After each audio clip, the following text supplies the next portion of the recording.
आजच्या या विजयी आमच्या स्नेहमिलनाचं मी सर्वात पहिले आमचे नेते बच्चूभाऊ कडू यांचं मनापासून अभिनंदन करतो, धन्यवाद देतो। मंचावर या सगळ्या महापुरुषांच्या ज्या तस्वीरी आहेत त्या सगळ्यांना वंदन करतो। मंचावरील माझे सहकारी, माजी आमदार, विदर्भाची भूमिका स्पष्टपणे मांडणारे आणि विदर्भाच्या राज्याचं स्वप्न पूर्ण करण्याकरता झटणारे वामनरावजी चटप, आदरणीय बच्चूभाऊ, मी याच्याकरता आदरणीय म्हणतो, माझा छोटा भाऊ आहे पण मी त्याला आदरणीय याच्याकरता म्हणतो की त्याचं जे काम आहे ते काम नतमस्तक होणार आहे, म्हणून आदरणीय बच्चूभाऊ।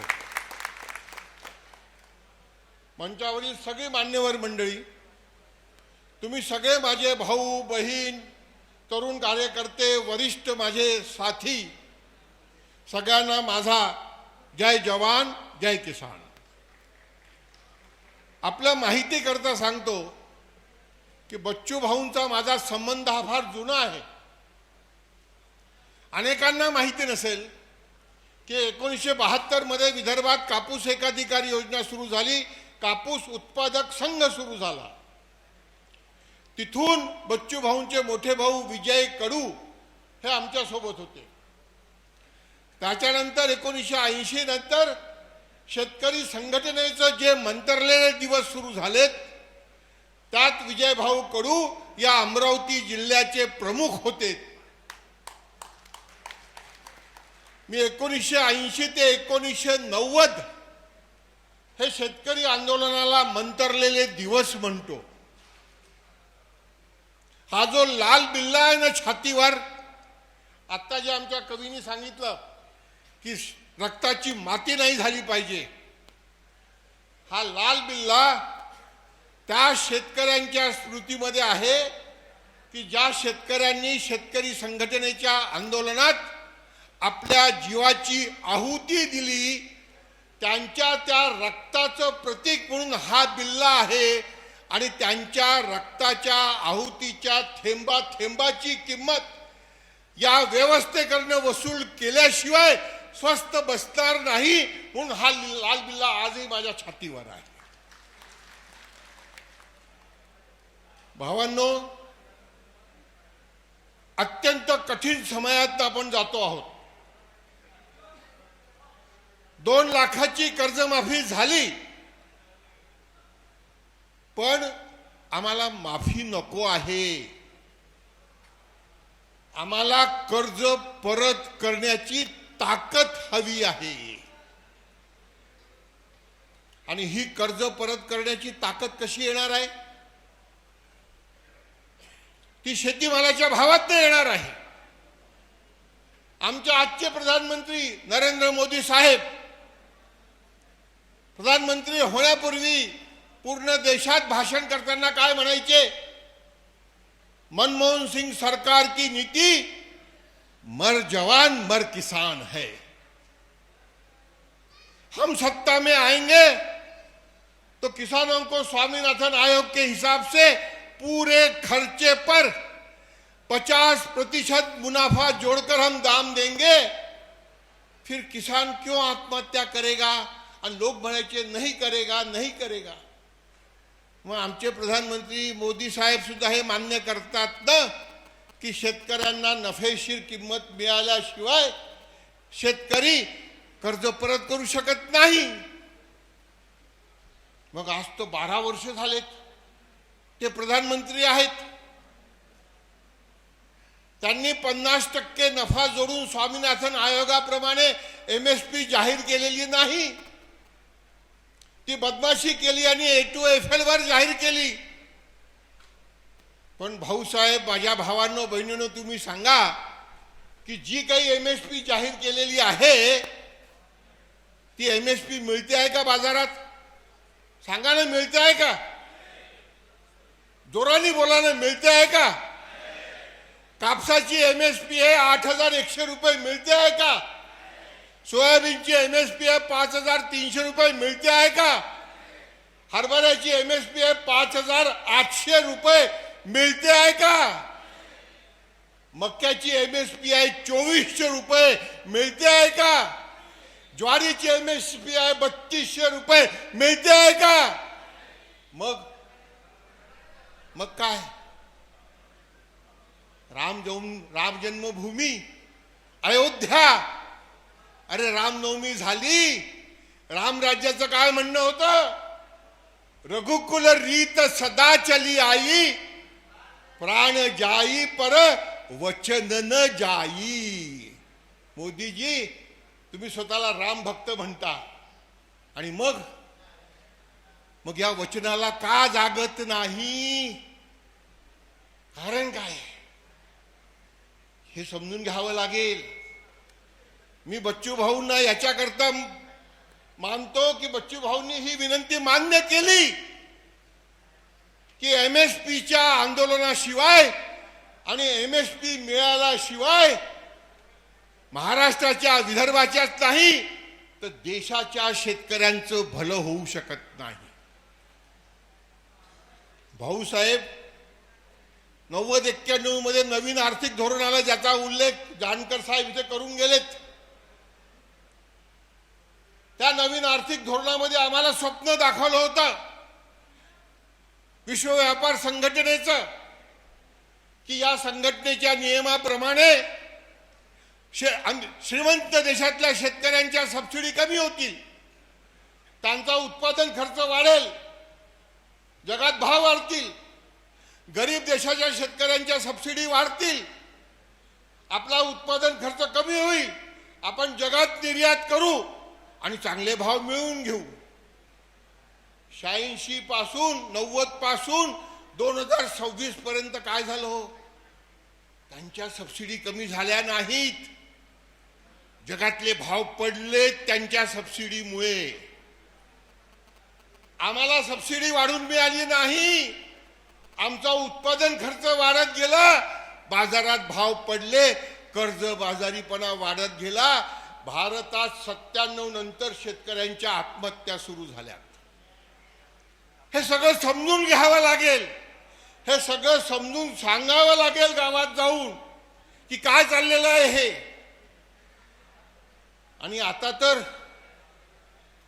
तर अमेरिकेशी व्यापार करार केला, त्याचे ढोल वाजवले जातात आहेत की हा अमेरिकेशी झालेला व्यापार करार नरेंद्र मोदीच्या 2047च्या विकसित भारताच्या स्वप्नाची पूर्ती करणार आहे.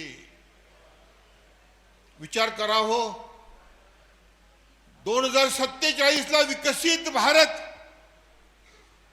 मी तर जिवंत राहणार नाही बच्चू भाऊ, मला वाटतं चटप साहेब पण राहणार नाही, तरुण पिढी राहील. 2047 सालचं विकसित भारताचं स्वप्न का दाखवतात आहेत मोदीजी? एका भाषणात सगळं सांगितलं जाऊ शकत नाही, पण मी तुम्हाला आठवण करून देतो. मोदीजी नेहमी गोल पोस्ट बदलवतात, नेहमी वेगवेगळ्या घोषणा करतात आणि एकही घोषणा पूर्ण करत नाही. प्रधानमंत्री होण्यापूर्वी सांगितलं तुम्हाला 50% नफा जोडून भाव देऊ. सुप्रीम कोर्टात अफिडेव्हिट केलं की असे भाव देता येत नाही. मग सांगितलं शेतकऱ्याचं उत्पन्न दुप्पट करू. झालं का उत्पन्न दुप्पट? झालं. पण काल आमचे कृषी मंत्री शिवराज सिंग चौहान संसदेत म्हणाले किसानों की आमदनी दुगनी ही नहीं, कुछ किसानों की आमदनी तो तिगुनी हुई, 8 गुना हुई. अरे बाबा रे, यानं विदर्भात शिवराज सिंगजी चौहान साहेब आणि विचारा कापूस उत्पादकांना, सोयाबीन उत्पादकांना, मराठवाड्यातल्या मका उत्पादकांना की हमी किमतीपेक्षा तुम्ही जाहीर केलेल्या कमी किमतीत माल विकून त्यांचं उत्पन्न दुप्पट कसं काय होणार आहे? ते काय म्हणतात, कुछ कुछ किसान 3-3 फसल ले रहे हैं. हो बाबा, काही लोक घेतात ना, पण आमच्या विदर्भात तर 80% शेतकरी कोरडवाहू आहे. आत्ता चटप साहेबांनी सांगितलं सिंचनाचा काय आहे तर. मग काय सांगितलं PM किसान सन्मान निधी 6,000 रुपये देतो. 2019च्या निवडणुकीमध्ये ती निवडणूक जिंकली आमच्या जवानांच्या शहीदीवर काश्मीरमधल्या. 2019 नंतर 6,000 रुपयात काही वाढही नाही एक पैशाची. मी परवा एका TV चॅनलवर म्हटलं की का हो 2019 नंतर नरेंद्र मोदी साहेबांच्या प्रधानमंत्री कार्यालयाचा खर्च तेवढाच आहे का? नरेंद्र मोदी साहेबांच्या गोयल साहेबांच्या ड्रायव्हरचा पगार 2019 एवढाच कायम आहे का? मग त्यांचे पगार वाढतात, आमचे का नाही बाबा? उत्तर नाही आहे साहेब. या सगळ्या नवीन नवीन घोषणा आणि आता 2047चं स्वप्न. भाऊसाहेब, अमेरिकेशी केलेला व्यापार करार, मी काय म्हणतो, अमेरिकेचा शेतमाल येऊ द्यावा देशात, मी इथपर्यंत कबूल आहे. पण अमेरिकेच्या सबसिडी बद्दल का बोलत नाही कोणी? आता काही विरोधी पक्षाचे नेते बोलायला लागलेले आहेत की अमेरिकेच्या शेतकऱ्यांना सबसिडी आहे. मी जेव्हा म्हणत होतो मला मूर्ख ठरवलं जात होतं. भाऊसाहेब, या ट्रम्प साहेबांनी चीनशी व्यापार युद्ध सुरू केलं आता पुन्हा. आणि चीनशी व्यापार युद्ध सुरू केल्यानंतर हे इराणचं युद्ध सुरू करण्यापूर्वीच त्यांनी अमेरिकेच्या शेतकऱ्यांना $12 बिलियन ची अतिरिक्त सबसिडी जाहीर केलेली आहे. अतिरिक्त, जुनी सबसिडी आहे ती आहेच. आता विचार करा हो की ते तिजोरीतनं असे पैसे आपल्या शेतकऱ्यांना देत राहतील, आपण त्यांच्याशी स्पर्धा करू शकतो का हो? मग साधा प्रश्न आहे की नाही हा? आज तुम्हाला जगातले भाव सांगतो मी. आज जगाच्या बाजारात भाव काय आहे हे समजून घ्या. कोणी लिहून सुद्धा घ्या किंवा मला फोन करा, मी तुम्हाला सांगेन. आज जगाच्या बाजारात हे युद्ध सुरू झाल्यानंतर कापसात थोडीशी तेजी आली आणि 70-72 सेंट 1 पाऊंड रुई म्हणजे अर्धा किलो रुईचा भाव 78-79 सेंट पर्यंत गेला. पण याला रुपयात जरी केलं तरी ते 7,500 रुपयाच्या वरती होत नाही. जगाच्या बाजारातला कापसाचा भाव आहे. सोयाबीनचा भाव जगाच्या बाजारात $10-11 बुशेल म्हणजे 28 किलो एवढा होता. तो आता $12-13 बुशेल झाला. त्याला जर रुपयात केलं तर 4,000-4,200 रुपये होतो. मकाचा भाव $5 प्रति बुशेल आहे. तो भाव 1,800-1,900 रुपये होतो. विचार करा की जगाच्या बाजारात जर हेच भाव आहे आणि आपण निर्यात करतो म्हटलं तरी आपल्याला भाव मिळेल का हो? मग कसली मुक्त अर्थव्यवस्था आहे? हा कसला खुला बाजार आहे? हे कसली बाजारपेठ आहे? अमेरिकेचा शेतकरी हा बाजार भावावर जगत नाही. युरोपचा शेतकरी हा बाजार भावावर जगत नाही, तर तो सरकारच्या तिजोरीवर जगतो. हे आपल्याला समजून घ्यावं लागेल. मोदी साहेबांनी तर आपल्याला विधानसभेच्या निवडणुकीत का आश्वासन दिलं होतं? 6,000 रुपये क्विंटलनी सोयाबीन विकत घेऊ. बोलले होते की नाही? म्हणा ना, बोलले होते की नाही? का घाबरता का? आणि तेच देवेंद्र फडणवीस साहेबांनी प्रत्येक गावाच्या सभेत बोलले होते की नाही? बोलले होते. मग काय झालं? 6,000 रुपये क्विंटलनं सोयाबीन विकत घेण्याचं कुठे जाऊन बसले? मी बच्चू भाऊंना आग्रह करतोय, तुम्हाला आग्रह करतोय, तुमच्या गावागावातल्या भिंतीवर लिहा ना, मोदी साहेब 6,000 रुपये क्विंटलनी सोयाबीन विकत घेऊ म्हणून विधानसभेत आश्वासन दिलं होतं. काय झालं याचं? रघुकुल रीत सदा चली आई, प्राण जाई पर वचन न जाई. या गावागावातल्या भिंतीवर MSP वर 20% बोनस देऊन शेतीमालाला भाव देऊ. दिला का? आई दिला. लिहा गावागावात आणि गावात येणाऱ्या पुढाऱ्यांना अडवा. गावागावात या मुद्द्यावर कुठल्याही पक्षाचा असो त्याला सांगा, तुझं भाषण ऐकतो, तुझ्या भाषणानंतर आम्ही जे प्रश्न विचारू ना त्याचं उत्तर तुला द्यावं लागेल. पटतं का तुम्हाला? हे वन साइड नाही. आता आम्ही पण प्रश्न विचारू. भाऊसाहेब, मी कठीण याच्याकरता म्हणतो आहे की हे जे सरकार आहे ना मोदींचं, हे फक्त निवडणूक जिंकण्यापुरतं राजकारण करत आहे. त्यांना काही घेणं देणं नाही आहे हिंदूंशी, त्यांना काही घेणं देणं नाही आहे गरिबांशी. त्यांना एक नवीन गुलामी या देशावर लादायची आहे. बच्चू भाऊनी फार छान वाक्य लिहिलं आहे, जय श्रीराम कब मिलेगा किसानों को पसीने का दाम. मी आपल्या माहिती करता सांगतो, 3 महिन्यापूर्वी मी गुजरातमध्ये गेलो होतो. तिथल्या खेडूत समाजाने मला खूप वर्षानंतर बोलवलं होतं. तिथे मी भाषण करताना म्हटलं कि भाई साहब, गुजरात में तो 25 साल से मोदी और शाह का राज चल रहा है. तुम्ही पहा गुजरातमध्ये बच्चू भाऊ, 25 वर्षापासून गुजरातमध्ये एक छत्र राजा बीजेपीच्या मोदी शहांचं. मैंने कहा मोदी शाह हिंदू हिंदू करते हैं.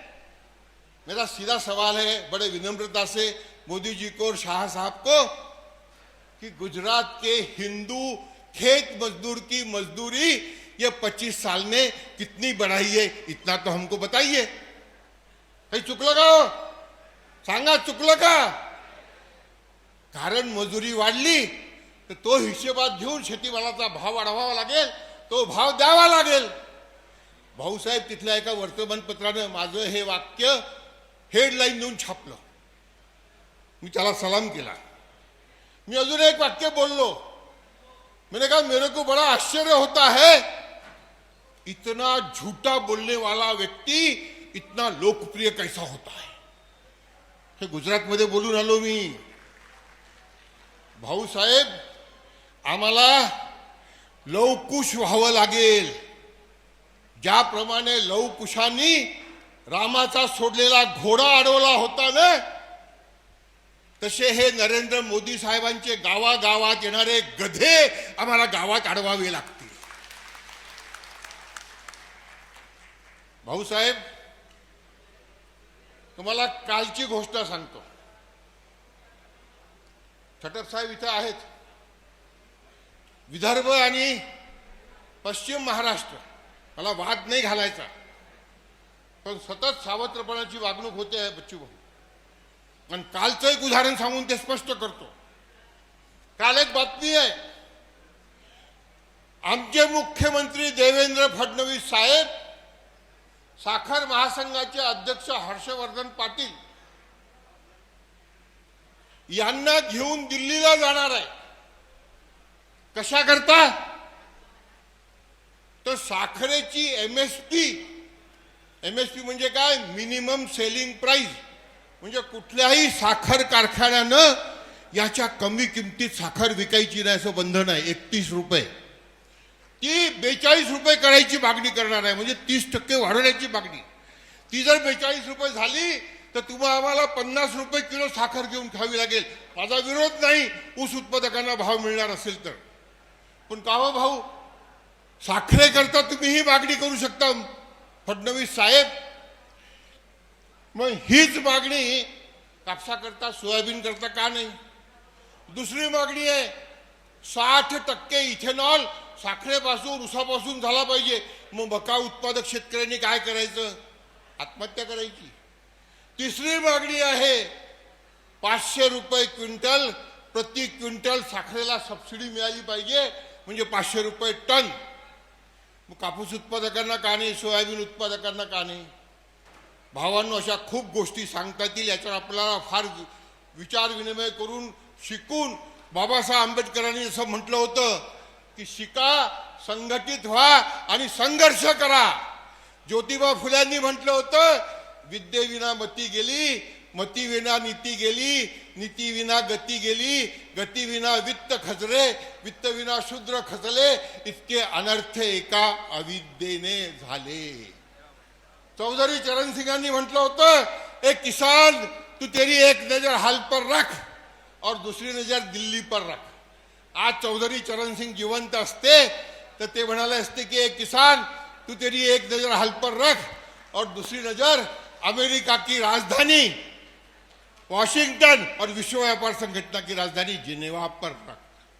वॉशिंग्टन आणि जिनेवावर नजर ठेवून या ग्रामनाथाला माणसासारखा जगण्याचा अधिकार देणारी राजकीय आर्थिक सामाजिक व्यवस्था निर्माण करण्याचं काम बच्चू कडूंच्या नेतृत्वात आपण सगळ्यांनी करावं हीच आपल्या सगळ्यांच्या चरणी विनंती करतो आणि आपली रजा घेतो. नमस्कार, धन्यवाद.